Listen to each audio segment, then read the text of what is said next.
All right, mate. Hey, listen, Andy, welcome back, mate. We're back.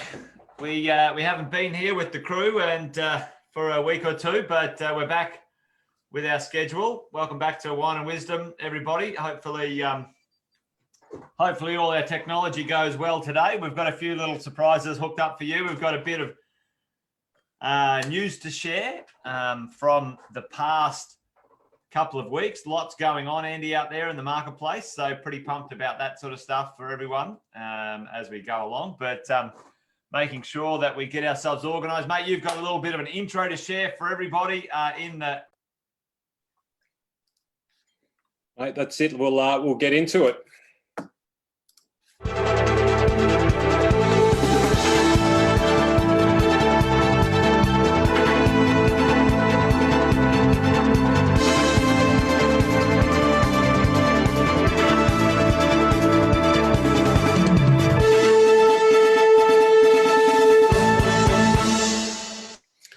Who would have thought it 20 years ago when we both left school that we'd be on this television program sharing such incredible broadcasting capabilities in the year 2020 amidst a pandemic, Jason? Nobody would believe it.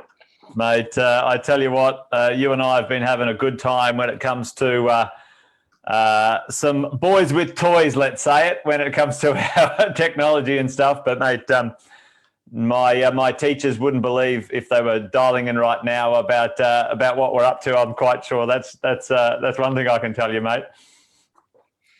Mate, I can mirror that one. I can absolutely mirror that one.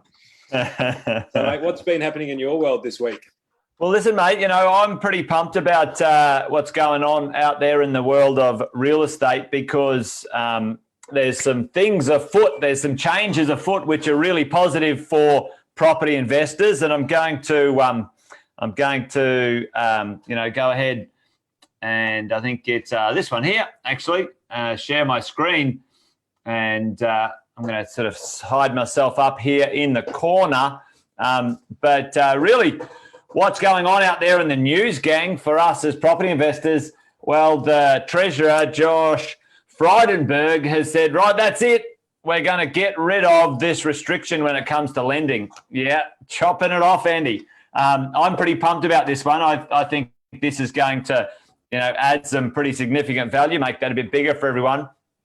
Add some pretty significant borrowing ability and value to everyone in the marketplace.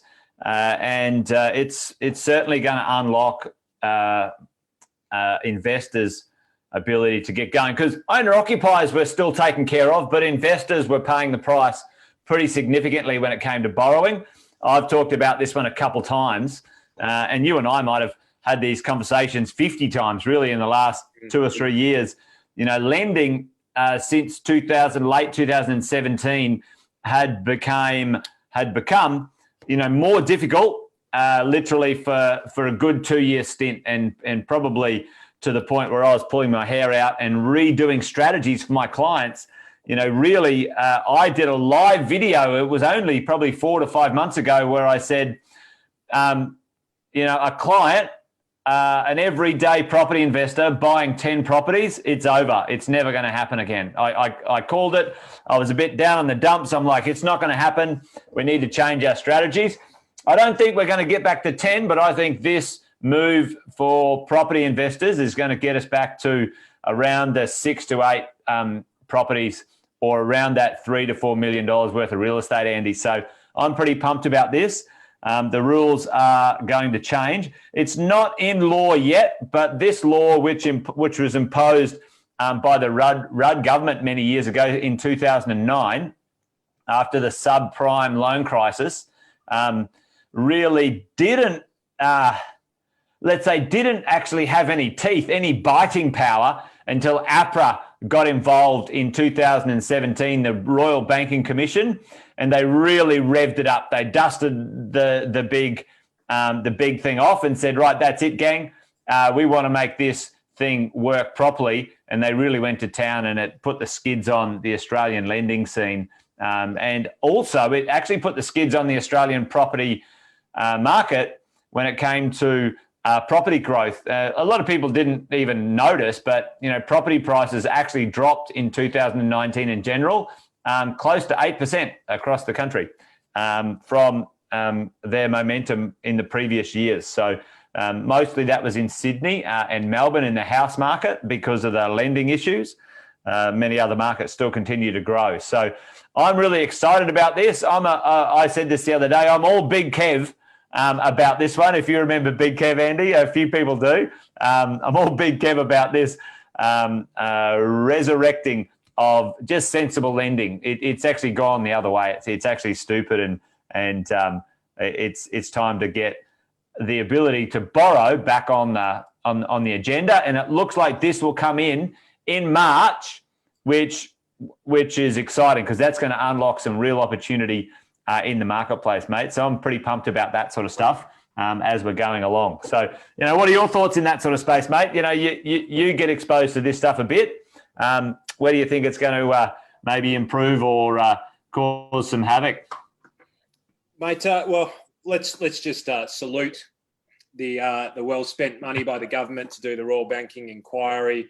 Possibly only several $100 million that's just been flushed down the toilet as far as all the rules and regulations, which I think is kind of ironic, isn't it? Because it's protecting Australians until the government gets into trouble, and then they go, whoops, let's forget about everything that we put in place and let's just repeal it and let it go back to the way that it was.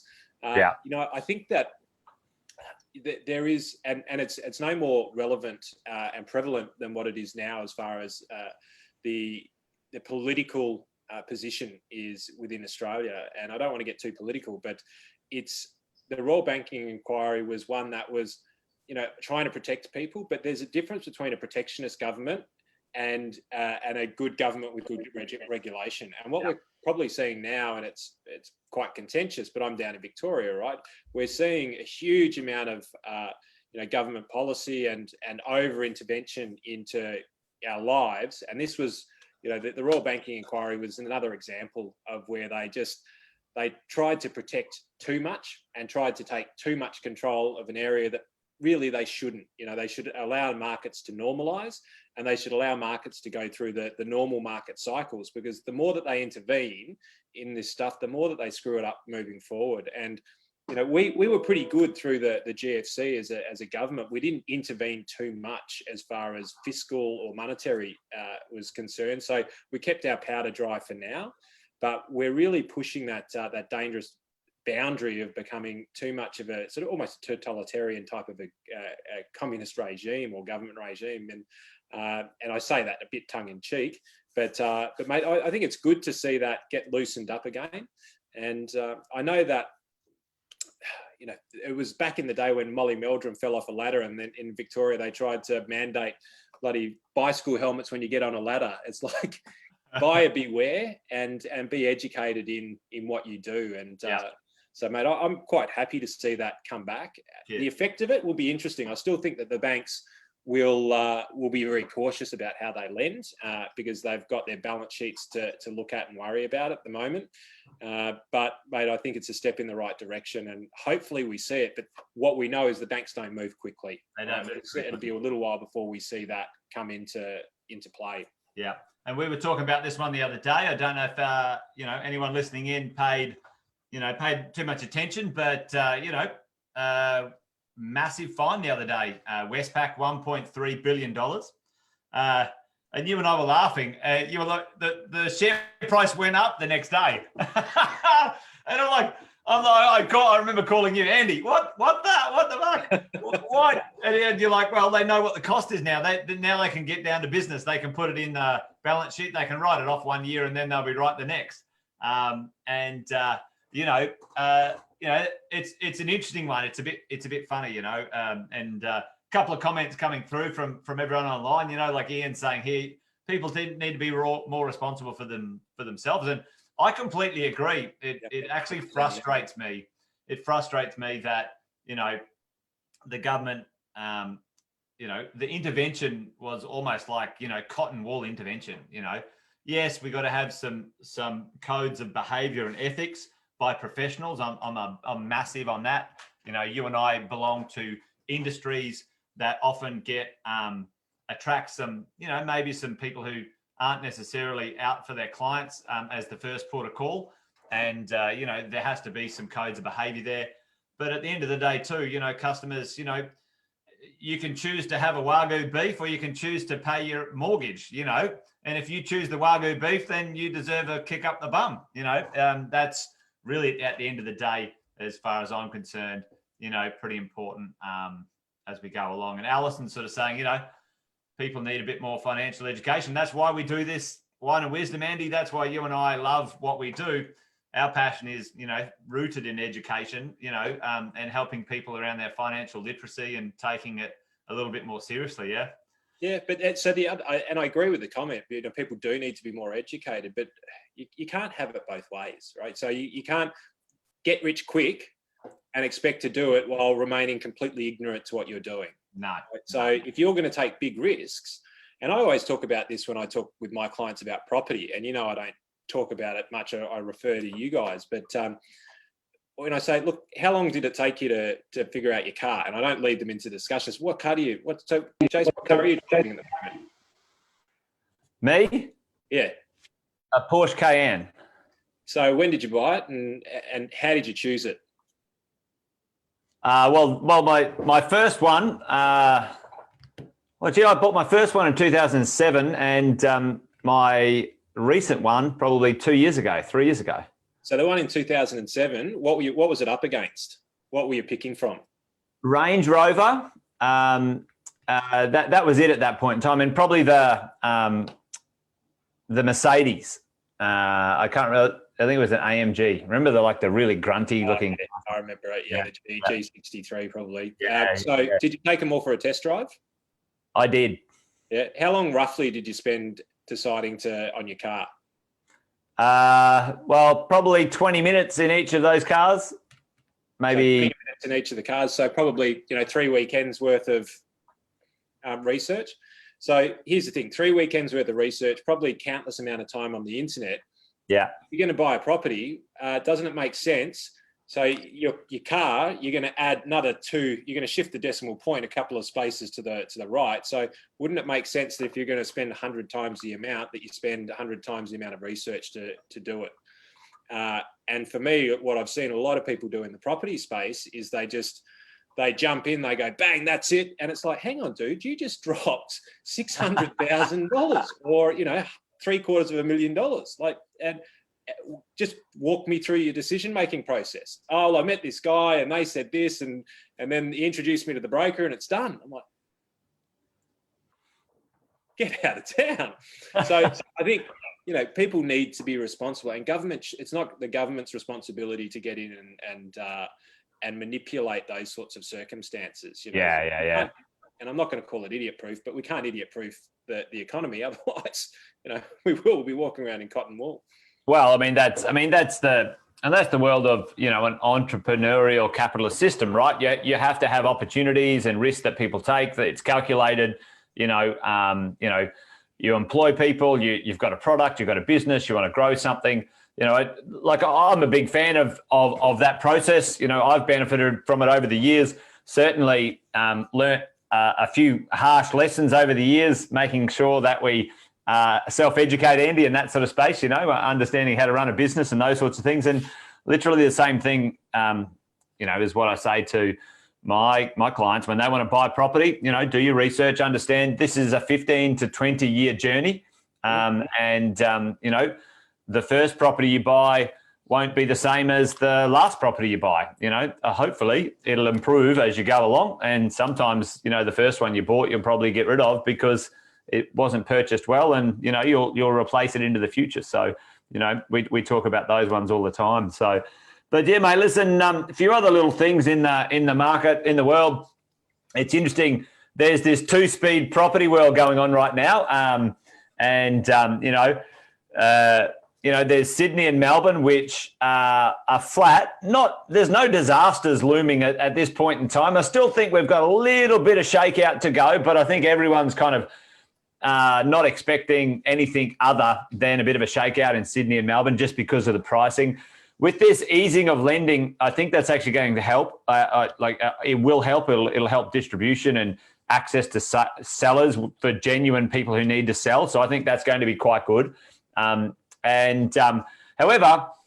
Sydney and Melbourne are kind of like, holding their own, or maybe just sort of dipping a little bit just because, their marketplace is a little bit uncertain. But, mate, the rest of the country is off and running. Perth, Brisbane, Canberra, those three markets, Adelaide, Hobart. Mate, it's like Perth heading towards a rental crisis because there's nothing to bloody buy or rent. We just talked to a client over there. There was like 150 people at an open home on the weekend. They're like, we're bidding for places to rent. It's reminiscent of conversations I've had in the past, and I did a video on this today. We teach diversification, Andy. I'm sure in your world that's a staple of, financial literature, not all your eggs in one basket. We teach it location-wise in real estate terms, like, don't invest all in Sydney, don't invest all in Melbourne, don't invest all in Brisbane. I like at least 3 locations. Our preference is 5 over a property portfolio.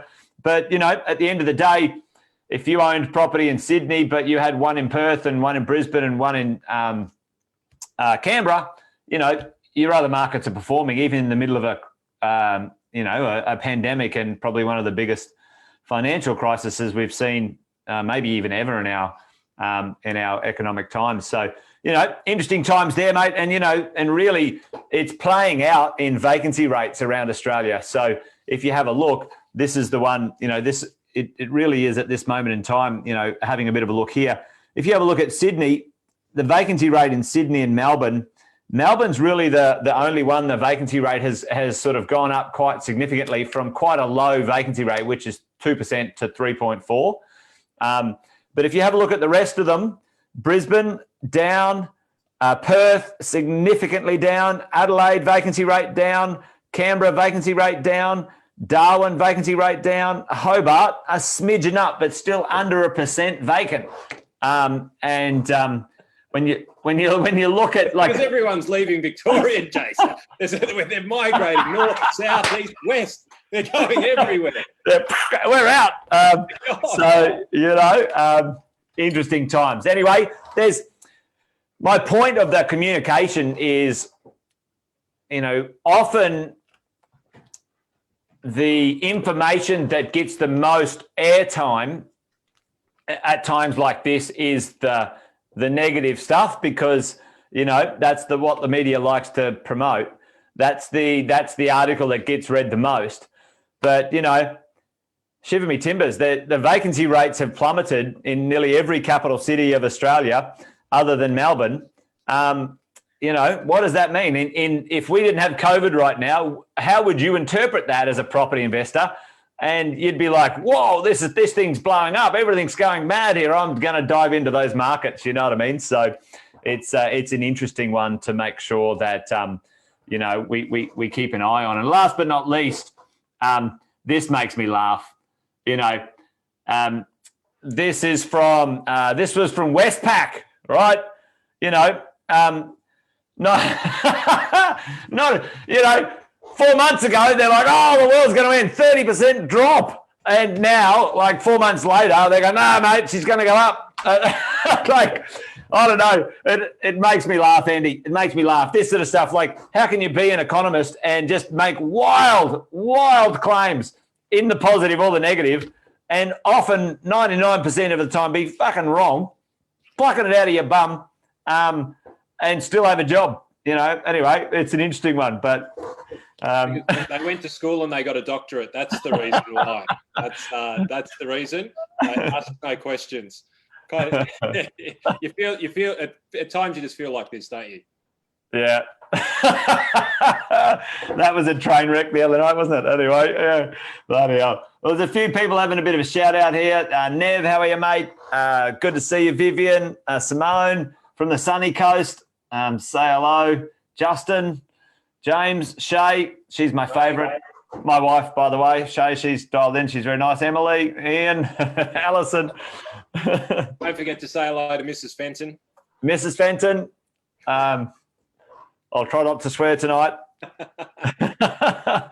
But, mate, listen, for me right now, the last 2 weeks. We didn't do Wine and Wisdom last week. Both you and I had a course on. We were doing our own learning, which was awesome. Really for me, the real estate market is shaken out a little bit. We are seeing what things might look like. Victoria is slightly loosening up. There's open homes and stuff again. I think we need another 2 to 3 weeks before we'll see what the true momentum of the lockdown. Let the sort of the build up get through and then sort of see where it sits. But mate, for me right now, I can see some interesting trajectories. I've said it quite often, and all the parts of the puzzle are coming in. Lending's loosening, supply is literally stuffed in the major cities because no one could have access to funding. Vacancy rates are actually lowering in most of the cities. When we see jobs kick back in and migration kick in, they're the last 2 pieces that will really blow things up. When and if they kick back in, they'll be the parts to really sort of, the petrol on the small fire that is flaming real estate right now. So that's my call. I reckon that's going to be thrown on the fire in 2022. Personally, I think that's when it's going to sort of come. We're going to chuck a few logs on, but they're not really alight just yet, and then they'll sort of chuck some flame accelerant on the marketplace for me. So, mate, that's what's been happening in the world of real estate, mate, out there as we see it in the last few weeks since we caught up. But what about you, mate? What's going on in the equities world? I'm still pretty keen to buy Tesla, Coach. Hold your horses. Tesla's dove about 20%, I think, just recently. I haven't been watching it day to day and haven't watched it this week, but it's certainly fallen from grace. But there's quite a few things that are good to chat about. And there's a lot of themes that are coming out. So this is one which is now transpiring over in the US. And I sort of said to you, I've gone, one thing markets don't like is uncertainty, and we're going to chat about the election, have a bit of fun in a moment. And we won't hold back any punches. And, that'll be good fun. But so this is the reality. So there was sort of a moratorium for the banks, which I'll chat about in a little bit, for jobs based on the job keeper equivalent over in the US. But Disney just announced 28,000, Shell just announced 9,000, and the energy sector globally has taken a big, 1-2 punch. First with the sort of oil crises, if you will, and the shake-up between Russia and the Saudis, and then the pandemic coming. And obviously, we're using it in-house, but we're not using it on the roads. And as a matter of fact, the US economy, airlines actually equate for, I think it's about 9.5% of the total oil consumption of the economy. So that's, is that right? Yeah, that's huge. Well, in Australia, apparently it's 15% because of the distances that we travel. We actually fly a hell of a lot more based on the usage. So it's understandable. Never would have guessed that. Yeah. Yeah, so understandable that these companies are really suffering, but they're innovating. Don't get me wrong, they're innovating. They're using this as an opportunity to get slim and ready for the game. And then Continental's obviously with 3,000. And then we have a look at the banks, and this is an interesting one. So Goldman Sachs smashed 1% of its workforce. Would you think it's that much? Well, maybe yes, maybe no, but equates to about 400 odd people when they're in profit. When they're in actually quite significant profit. So they are using it. And obviously so with the banks, they had a moratorium they said, look, if you back us and we get these job allowances, we'll hold off until the end of the pandemic. So I'm not quite sure what their definition of the end of the pandemic is. But yeah, right. Yeah. But this is where we're going to have a little bit of fun in a moment. So US dollar retreats on stimulus hopes. So Australian dollar rose 0.3% against the greenback, and we're up again past, I think, 72 today. I think I saw us go up above there. I'm looking at a few American bills that I want to take on board, so I'm looking pretty closely at that. So this all comes down to uncertainty, and I've always said it: markets don't like uncertainty. And you remember that I actually had this chart up some time ago, which was the GFC, and all of the coloured areas were stimulus. And when they switched it off, and as you can see here in January 2010, I'll see if I can annotate this. No, not allowing me to annotate. Oh, there he is. You can see here it fell off the cliff, right? And that scared the living shit out of America, and the Fed just quickly jumped on and started printing money and started flushing it back out again, which is the green. Yeah. But, so two things is market doesn't like uncertainty, and at the moment there's a few things that are happening. So just check out a few of these headlines like this. I saw this today as I was just Googling around, and I just thought it was absolutely hysterical. Right, so dollar retreats on US stimulus hopes. Right, now check out the other headlines. Australian shares to recoup losses on Wall Street, rise of based on rises on stimulus hopes. You need to zoom in a bit, Andy. You need to zoom in, like pinch and zoom. Oh, yeah, perfect. So Australian shares recoup losses as Wall Street rise on stimulus hopes. Australia's shares end higher on stimulus hopes of easing curbs. Australia ends at so basically, and look at this next one. Trading day, stocks recover ground. Is it purges? This one. ASX to fall as oil dives, US stimulus hopes waver. Coronavirus, Scott Morrison rules out ending curfew in Sydney airports. Actually, I didn't get all of them in here, but basically the article's read, market falls on stimulus, on failing stimulus hopes. Market rises on stimulus coming through. Market falls on, so basically, and there was like 3 or 4 hours in between each of the news articles being posted. So completely contradictory news articles. One saying that markets are going up because stimulus is coming. The other one saying markets are falling because the stimulus hopes are dashed. And I was looking through it, I couldn't help but laugh, and so I thought I'd bring this up. But it illustrates a point. And so some of the points are around about this. So in Australia, what's happening in 4 days? Daylight savings. Is it? Shit. I never remember that, mate. I think it's on soon. It actually annoys the crap out of me. It just messes my whole world up. But anyway, I don't know. Is it daylight savings? I know it's soon anyway. I think it's next week. No, so we've got the budget. Ah, yes. We've got the budget that's coming up in 4 days. What's the go, mate? I'm interested. So on the old budget, well, yeah. So my belief, and I don't have any inside scoop here, but I reckon it's all going to be jobs. Yeah. I reckon it's going to be all about jobs. It's going to be large amounts of fiscal stimulus. So the difference between monetary stimulus and fiscal stimulus is monetary stimulus is like helicopter money and printing more money and pushing it into the economy, right? Yeah. Fiscal stimulus is where the government actually put it into resources, building roads, and infrastructure and things of that nature. So my belief is we're going to see a massive stimulus package that's going to go into infrastructure, into that fiscal range. Right? Yeah.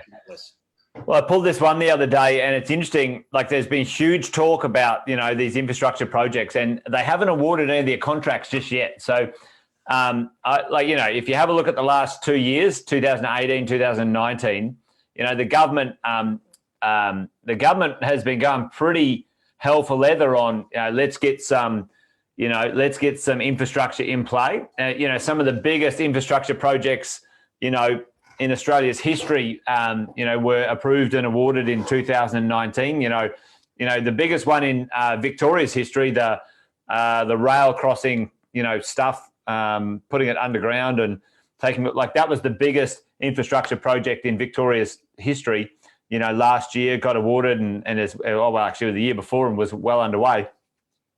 Badgerys Creek second airport. Everyone's asking, do we need a second airport now? We don't even use the first one anymore. You know, I You think might get all of the new immigrants coming out of Victoria. yeah, yeah. But yeah, I think you're right. I think the government's sitting on those contracts and going, right, let's just go hell for leather. I'd love to see what this looks like after the budget, after they crack on with what that might be, because that certainly also drives real estate, the world of real estate. You know, when jobs are good and those infrastructure projects really crack on. An example right now, just around the corner from my place, they've decided to bring on, the Queensland government has decided to bring on a new train station in a place called Pimpama, probably 15, 20 minutes north of where I am, 4 years early because, you know, the Queensland stimulus. So that's actually now going to bring significant amount of value to the real estate in and around that location. So, mate, yeah, interesting. Jobs, huh? Mate, jobs. And that's my theme for the Australian election. And I was chatting with Malcolm, who will get on soon enough into Wine and Wisdom, and he said, geez, it's interesting times. You've got Liberal governments doing Labor policies, and so I never thought about it from that perspective. So it'll be very interesting because they will try and do more Liberal style policies in this, and that's going to be the interesting little tweak, right? So you would expect to see tax cuts in there, which is, you know, probably more expected now. So you will see those Liberal kind of policies come in, but it must be a very conflicting position for them to be in. But so here's the thing. So this is the period of time that we're in, right? So we've got, you know, election time happening, and that's both really, I call it the election time because we've got the budget out in Australia, and we've got the US election. And so what I feel is happening, and this is just an opinion piece, so this is not fact, don't go out and buy anything with it, but it feels like in Australia, the federal government is basically holding fiscal stimulus and monetary stimulus, especially for Victoria, as an axe to the Labor Party and Dan Andrews. Now that's what it feels like, right? Because they said, you show your hands first, Dan. You know, you got yourself into this. You show us what you're going to do, and then we'll show you what we're going to do. And since then, they've done nothing, right? So for me, it's quite clear, and whether it's true or not, it's another thing. But for me, I feel that it's very, very, it's clear that they're using that as a weapon of politics, which pisses me off because it's like, in times like this, it's no time to use politics to you know, you serve the people, you don't serve yourselves. But politics is about serving yourself. So, you know, we all saw what happened with Mr. Trump in the election speech, because the same thing's going on in America. And all I can say is that watching Trump against Biden, it basically felt a little bit like this. You know, it just felt like Trump was just standing up there and you know, just beating the shit out of everybody like a spoilt little boy like Stewie Griffin. And most of us at home were sitting there doing this as we were watching it. And, you know, when this is happening around the world, I think we're at a reasonably sad state of affairs. And basically, Trump was basically doing the same thing. And the Senate over in the US is very much polarized on this stimulus. But so let me ask you this, and this is a real danger for US equities, right? This is a very, very big danger sign for US equities. I'm not saying they're going to fall, but this is something, if you're going to be going in big to US, you need to be very, very aware of this. If they do not pass it now or soon, then the lawmakers go, and the lawmakers won't be back until after the election. So we've got some 30 days until the election in the US, which basically means if they don't pass a stimulus now, and they're using it as a weapon, right? They're using that as a political weapon. We will do this if we get in. We're going to do, and you can't pass any policies, right? Because they don't want Trump to be able to do any more helicopter money.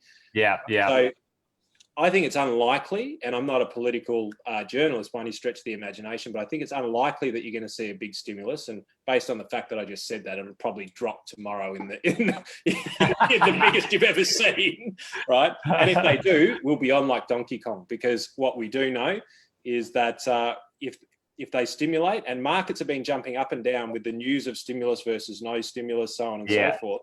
Yeah. And so we know this to be true because we've seen it happen before. If they stimulate, and when they stimulate, the market will rise as a result of the helicopter money coming into into the population. So, so they're using it as a weapon. But the fact is, if they don't pass it, 30 days, and then they've got to get sworn in, and then they've got to make policy, and then they've got to pass it into law. So if they don't do this soon, there's a high likelihood that there's multiple months that are going to go through as the stimulus has been repealed, because basically Australia is copying the US in a lot of ways and other countries around the world. Yeah. And for the same periods of time as well. So their stimulus is being repealed right now, which is why I showed those job losses in Disney and alike.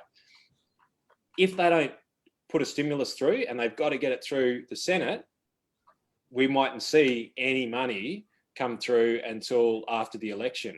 Now, that's going to be a really interesting play for small to medium businesses of the US, and potentially catastrophic for small to medium businesses in the US. There could be special resolutions and things like that passed, but that's something absolutely to be watching for. And in Australia, the same thing, because here's what I've been pontificating more recently within the Australian market, is that you pay a premium to go into the share market in Australia, and usually it's called the it's not the liquidity premium, it's just left my brain, gone. But you pay a premium above your cash rate. But here's the thing. Why is that? Like, why do you pay a premium? Because it's a safer market, or it's not as volatile, or you're in term deposits at 4%. That's almost guaranteed, right? It's basically guaranteed. Yeah. So you're going to want to be able to see an 8, 10, 12% return if you're going to put your money at risk of going up and down. Yeah. So you want a premium return for putting it at risk. Yeah, gotcha. Yep. Liquidity risk premium. So that's what it's called. And that's basically how efficient markets are kind of priced, if you will. So here's the thing, is that when we got to around about 2% on term deposits, that's roughly where inflation was sitting. So now that we're diving below and we're getting 1%, so you're guaranteed to lose 2%.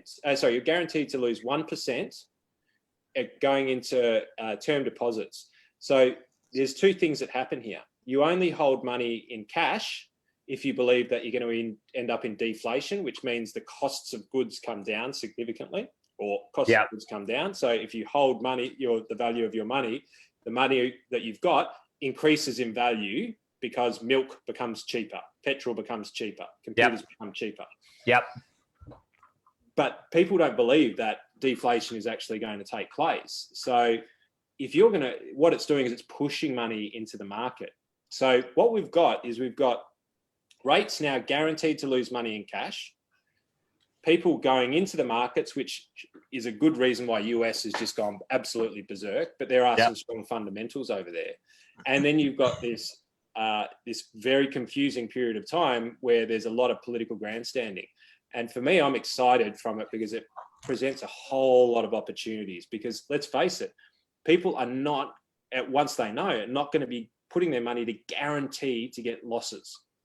And this is why we're looking at different ways of investing right now. And as you said, fiscal stimulus, 2009 after the GFC, the biggest spend we've ever seen. So we're looking for things like infrastructure in order to invest in. The government gets private companies, quite often they're listed, or Macquarie will come along, badge something up, put it together, and start to work on these projects, and talking big scale projects. Bring the capital for it as well. I mean, like I sat in a meeting the other day, my lawyer, brought me to this meeting, and he brought me as a bit of a delivery mechanism for one of these conversations he was having, and it was this family. They were in, it was an investment business that was in charge of private wealth. And the families that they managed across the world was over $1 billion. And they were like, the defensive assets are just nothing. We're looking for something a bit more interesting and edgy. And they were looking for all sorts of alternative short-term lending strategies, lending products in the marketplace. And one of them that I was there talking to these guys about, which I've never got any airtime from anyone else ever in 10 years, is that as a property agent, you can have someone buy off the plan, you don't get paid for 2 years. So you got to sort of carry all your expenses for 2 years. And I was saying to those guys, listen, if you said I can get my money now, but you're going to make a margin on that, that commission that I'm owed in 2 years is pretty well 99% guarantee. Once your contract signed, you can't get out of it. But I'd like the money now rather than later. I'm happy to drop X percent. And they were like, oh, we love it. Let's go. Can you place 100 million? It's like, I'm like, holy dooly, So, no one's ever listened before. And, all of a sudden, because it's he's looking for a house, Yeah. Because you can ride fixed interest on the way down because as bonds get cheaper, you end up with a capital increase in the value of the bond. So you make money as yields decline. And here's the other thing is that the RBA is due to meet on next Tuesday as well. So it's really going to be interesting to see what the RBA do or whether they wait for the budget. Well, there was a call the other day that they're going to drop, chuck it down. Yeah, so the market. So we're looking at the 3-year bonds and the 90-day bank bill rates. And so if you have a look at them and where they're sitting, they're pricing in a rate of 0.1%. So it's likely that it's going to go down from 0.25 to 0.1%. Right? There's not a lot further you can go as far as capital increase. So we're gone. We're gone as low as we can go. We're done. Unless you believe in deflation. And this is something that I'm facing right now. And we don't have a lot of the answers to it. We're just looking for it at the moment. Yeah. Because there's not enough infrastructure funds out there to invest in at a retail level. At a wholesale level, different. Like you got 100 mil, you want to punch into something, then you can get into it. But if you've got $10,000 in a portfolio that's 100, like we're looking for those things. And so infrastructure, which is almost now, in my perspective, because if you look at asset management, the 60-40 portfolio, 60% in shares and property, 40% in defensive assets. Now, defensive assets are not returning and they've got no growth potential, but they've got limitless loss potential because the converse is true. As interest rates rise, bonds lose value. Yes. And now, not only are you not getting a return, you've got downside risk of interest rates going up. I don't believe interest rates are going up for a while. So you're going to be safe in that for a bit. Yeah. But the question then becomes, you have to seek assets that are not defensive assets in order to get a reasonable type of return. So looking for lending possibilities, looking at infrastructure, which is now quasi semi-government backed type projects. Yeah. People are going to have to look to different sources in order to be able to get income that is comparable. And you're going to have to take risks because as soon as you dump money in the bank, it's guaranteed to lose money. Guaranteed lose. And, at the end of the day, I don't know, is it a self-organizing monetary system or is there someone smart going, well, there's too much money being parked.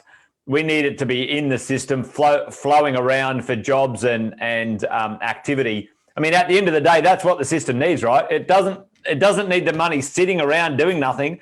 It needs the money deployed into stuff, creating jobs. So, I get it. I'm from my point of view, a capitalist point of view, it's like, well, the money's meant to go to work. Let's looking for a job. Let's go. But it's really interesting. So, when you say about that money, because one of the reasons we had such a good financial run on the property sector after the GFC is the government allowed, foreign investment money to come to Australia. Now, it's a very debatable point. People go, oh, the bloody, someone else paid more. Someone else can afford more than me because they earn money from somewhere else, whatever. That's not the argument. But what happened was cheap money from somewhere else came to Australia because Australian money couldn't do the job. Right now, we've had our first project, Andy, with our clients fail in Melbourne because the construction cost went up 30% in the last 12 months. So when we sold that property, now because they couldn't start their construction because of COVID, their construction contract was out of date. It got reviewed, boom, up 30%. So thankfully, we only had about 13 clients in there.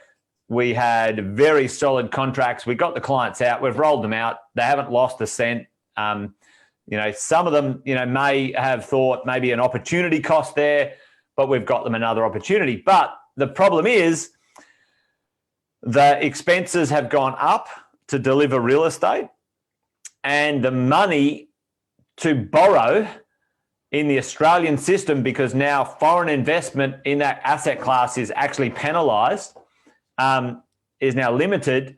We're actually going to see that even exacerbate unless the government does something about that one. Hey, here's something interesting. Guess which state? There's only one state in Australia where you don't have to.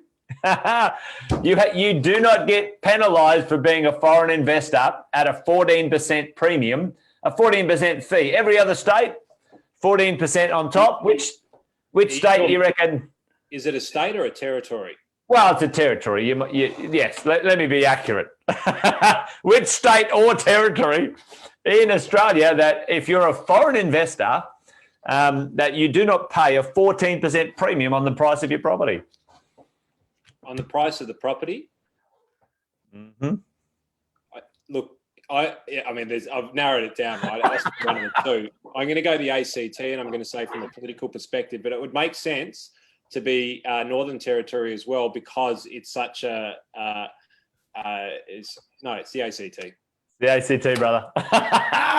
And the reason why they can justify that is because a lot of other countries have to purchase property out here for I was about to say asylum. That's ironic. For their what are they called? Embassies. Embassies, yeah. Alison and Shay were right onto it too. They were right there in the chat, gang. And and stamp duty is actually tax deductible, 100% tax deductible in the first year of ownership of property in the ACT, which is very good. All right. So, just see what do you think, Jace? I'm going to call something now that we're going to jump into the future. I'm going to call it, and I reckon it's a sure thing. What do you reckon the next tax is going to be? The next tax. It's coming. It's coming. It might be called a levy. A levy. Shit, I don't know. Let me stimulate this. There's the bushfire levy. There's the Medicare levy. Oh, maybe it's the jobs recovery levy? The COVID levy? The COVID levy. Whether they name it that or not, the COVID levy is coming. Mate. Absolutely, in my opinion, 99.999% coming. Is the question. But at some point in time, this amount of helicopter money that they've been dropping, so the Pied Piper has to be paid.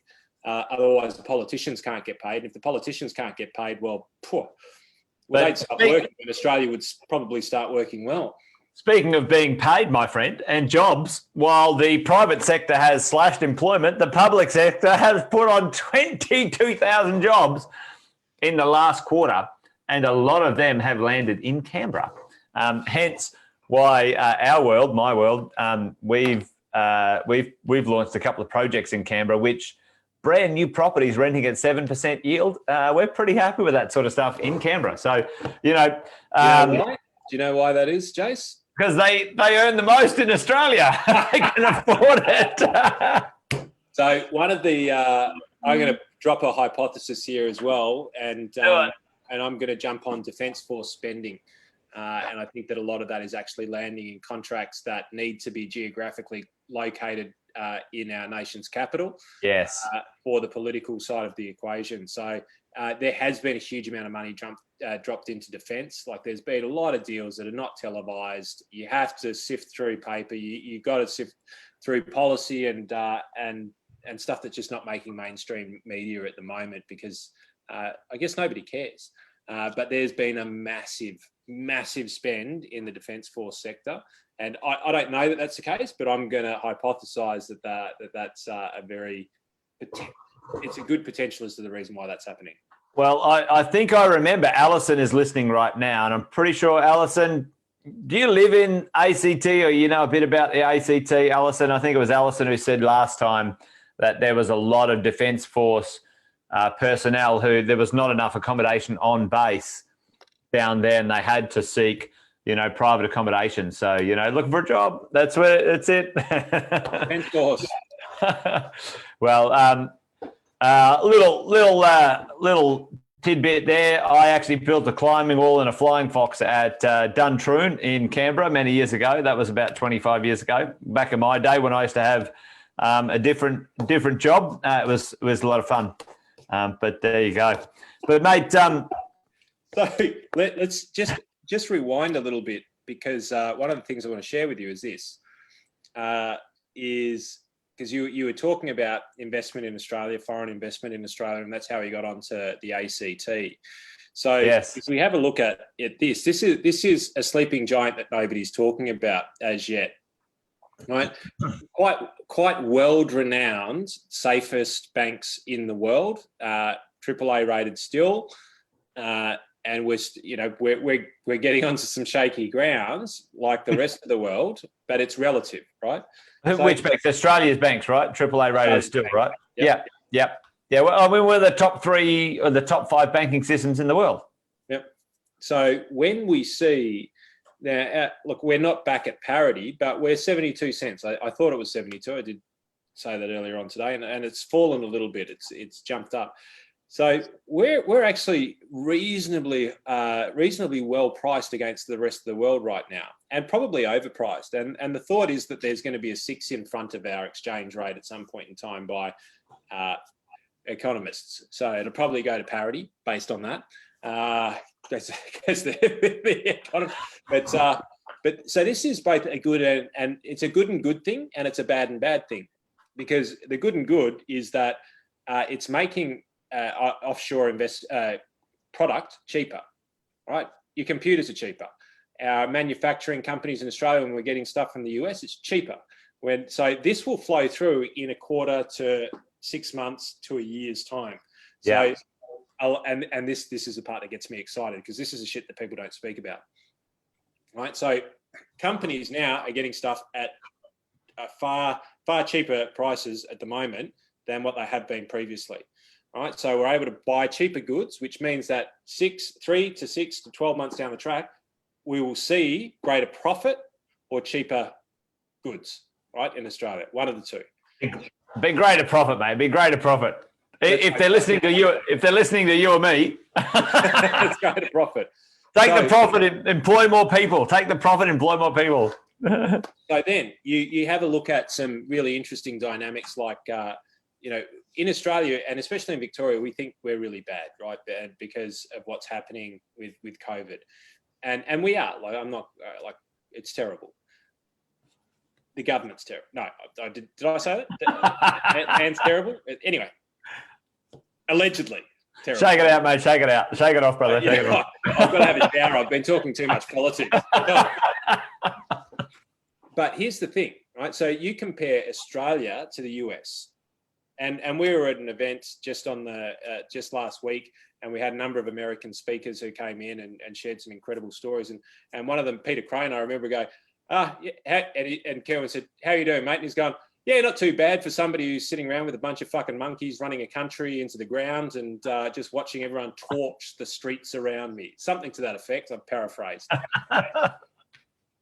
But what we don't realize is, so there's a film and movie industry over in the US. There is a potential holiday market over in the US that's sitting there at the moment.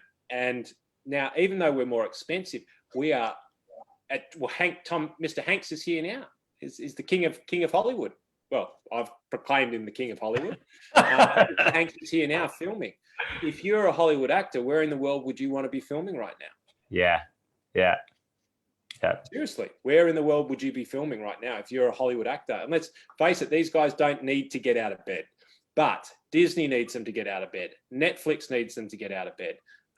The cinemas of Australia and the world need them to get out of bed. Hollywood needs them to get out of bed.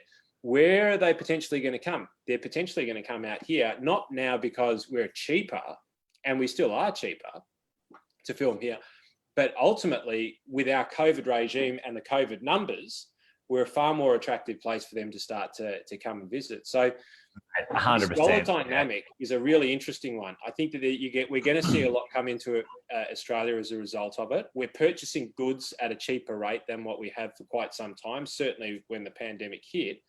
And there's the potential of that to roll forward. So then think about companies, think about stock markets, think about 0 interest rates or 1% interest rates and 1% return. Way we go. Yeah.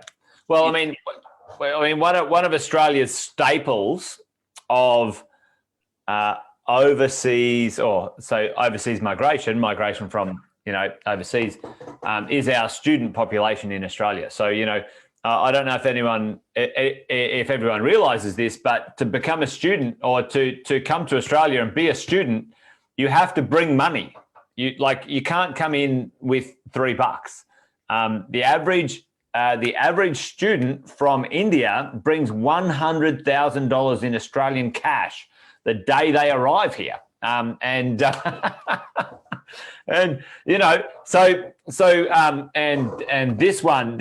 is going to happen. So Australia is saying, well, look how well we did in COVID, gang. Like dovetailing in what you're saying, Andy, is like, well, and there's only one other country that's done maybe a smidgen better than us, and that's New Zealand. And really, they're sort of a state of Australia anyway. But well, they claim to have all of our musicians and actors. Well, they claim the Leamington and the Pavlova or something anyway. But they're pretty good at rugby, so we better not piss them off too much. But the reality is, if education is important to the rest of the world, I think Australia has doubled or tripled in a destination for education.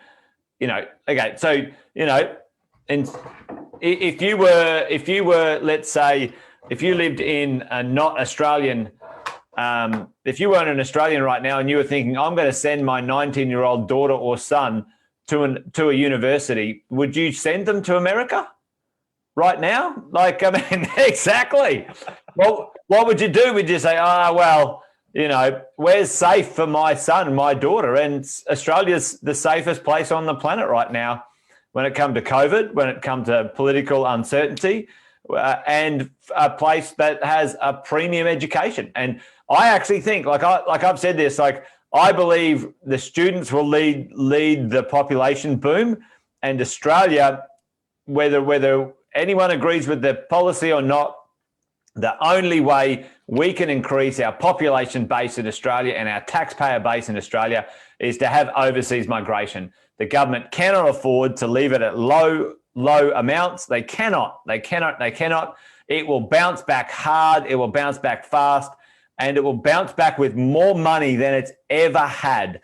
And when that happens in sort of 2022, 2023, the property market by default gets affected significantly and everyone gets jobs. But I suppose, and that's probably a good theme of tonight's discussion, mate. It's like, okay, what's looking for a job in Australia right now? Where's the money? Where's the stimulus? Where's the people? What next? And maybe that's a good way to put a bookend on Wine and Wisdom for this week, mate. And I think it is, and I'll wrap up with a few thoughts in and around that. Is that as we come into the budget, one of the things, and by the way, Jay, so we didn't plan this, but it's usually not maybe, but we're both in black tonight. It's a uniform. It's a uniform. Are our partners talking behind the scenes? What's Jason wearing today? What's Andy wearing today? All right, yeah, okay, cool. And all I have to do is put it at the front of the wardrobe, and that's the one. So we're easy to set up. Here's the thing, and so I'm going to leave it on a bit of a sentimental note in that, it's in times like these, it's in times in real struggle that character is built. It's in times in real struggle where leadership emerges. It's in time of real struggle where the voice needs to be heard.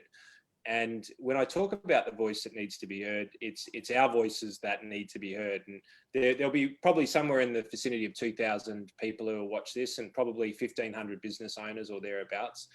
And it's our responsibility to start to make noise in the right direction. So that means speaking to your local member. It means picking up the phone. It means writing a couple of letters. It doesn't.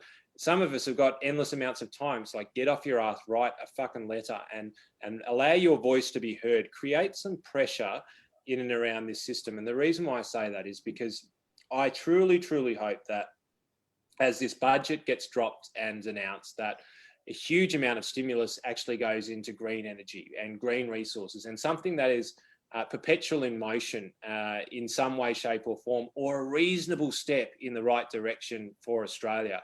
And it doesn't mean deploying money into the same fucking areas as we always have, just to feed and line the pockets of the rich and the needy. It's about time that we start to talk about small business, get the tax cuts for the small business.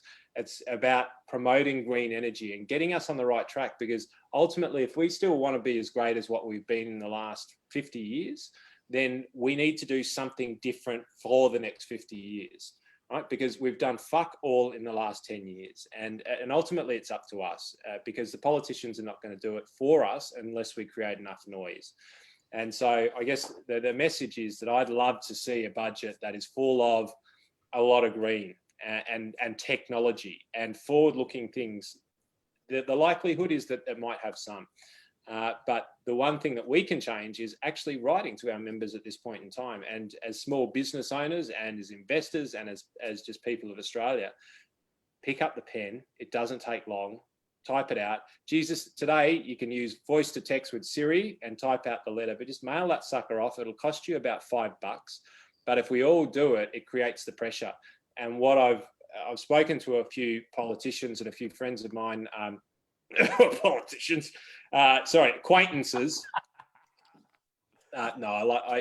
There's good people out there, and there's some great people out there. And the one thing that they've been staggered about is how small the voice has been. And I think that, our voices are quite loud in what we're talking about and how unhappy we are on social media, but just bring out the channels, flood the real inboxes of the people who count, and be heard. I know it's an old message, but I think it's one that we need to talk about, because today we bitch and moan on social media, which doesn't help anything. We've got to get to the source, and we've got to write to them directly so that they are heard on their Facebook pages, in their Facebook messengers. Just start presenting so that we can actually, because we're in a harnessing position right now, in that the policy and the decisions that we make right now are going to shape the next 50 to 100 years of where we sit. So, mate, no, that's a good one, buddy. And, actually I had experience today. I talked to someone who works for the banks, and, I've been guilty of giving the banks a hard time in the past. And mate, I tell you what, mate, I tell you what, hate them or love them, they stepped up in this time of crisis and really did what they needed to do with not a lot of drama, to be honest. Few little wiggles here and there. So if you get a chance to say thank you to, a bank that gave you a holiday, or a few of those people who did that stuff, because I think that's not a bad idea, Andy, mate. Write to your politician, get involved in our future, and say thank you to one or two of the people who sort of kind of, by and large, did the best they could, and it ended up pretty good for most of us, to be honest. There's no looting in friggin' Australia. There's no one, there's no breakdown in our social system, compared to, let's say, the US and maybe one or two other places. So say thanks, mate, get involved, go green, mate, it's a good way to finish. I think the world needed a rest, to be honest. And it's actually showing us all, by saying thank you with the recovery in heaps of places when it comes to nature. I'm a bit of a nature buff. I love my world of outdoors. So, but anyway, mate, great way to wind it up. Say thank you to everyone Pritesh, one last comment from Pritesh. He said, look, overseas students want to contribute to Australia. Listen, I am absolutely, I love the idea that Australia is a place that embraces, everyone. And, it's a place you can come and do cool things. And Pritesh, mate, we love everyone who comes to Australia and makes the place, an amazing place to live. And I think we need more people from all over the world to bring some amazing perspectives and some great values. So Brian from Singapore says, let's make Australia great again. I agree, Brian. But let's wind it up, Andy. All right, mate. Well, great to chat with you. Thank you, everybody. Damien, Amy, Julie, Jason, Craig, everybody on there, Margo included. Really appreciate you guys coming on board, and hopefully you've enjoyed it. And Jace, mate, it's always great to share a wine with you, brother. So have a great weekend. Good day. It's a long weekend for everyone except Melbourne. Again, we're locked down. All right, that's it. Bye, gang.